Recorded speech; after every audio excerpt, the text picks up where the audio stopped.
Union workers gathered to celebrate Domestic Workers' Day 2017 in Hong Kong.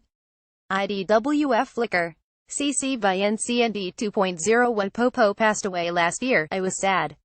I had been taking care of her for 6 years. We lived together, ate together, and went to sleep together. Whenever she felt pain, I immediately felt it as well.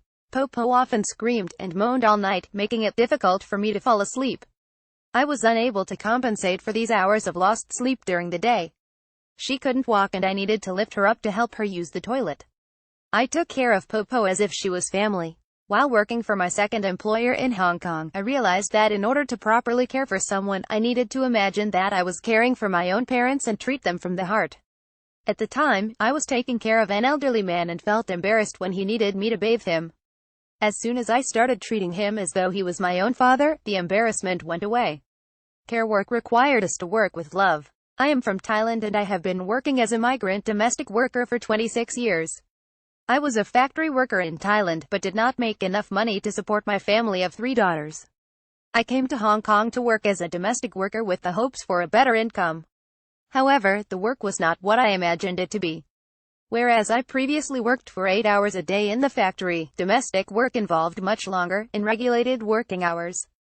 In my first job in Hong Kong, I ate leftovers from my employer's family, which was not enough food. I slept in the same bed as a baby girl. I would not sleep until 3 a.m. and then wake at 5 a.m. to prepare breakfast for the family. Sundays were technically my day off, but I was required to stay at the house until 11 a.m. for the family's breakfast and had to be back by 6 p.m. Because I didn't speak Cantonese or English, I could only smile back when my employers scolded me or disrespected me. In my second job, I took care of an elderly man, as well as all the domestic chores for 2 apartments in a 3-story building. I walked up and down the stairs over a dozen times a day. I slept in a small structure on the roof of the building, next to where the employers raised chickens in cages. I often fell ill because of the poultry dust and feces. I could only smile back when my employers scolded me or disrespected me. In Hong Kong, there are 350,000 migrant domestic workers, the majority of whom are live-in workers.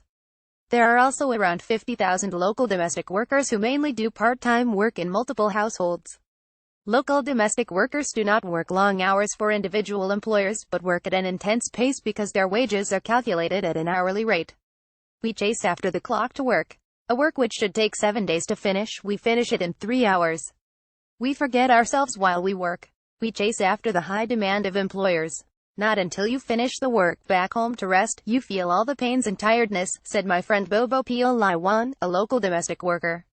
The employers feel they are paying you.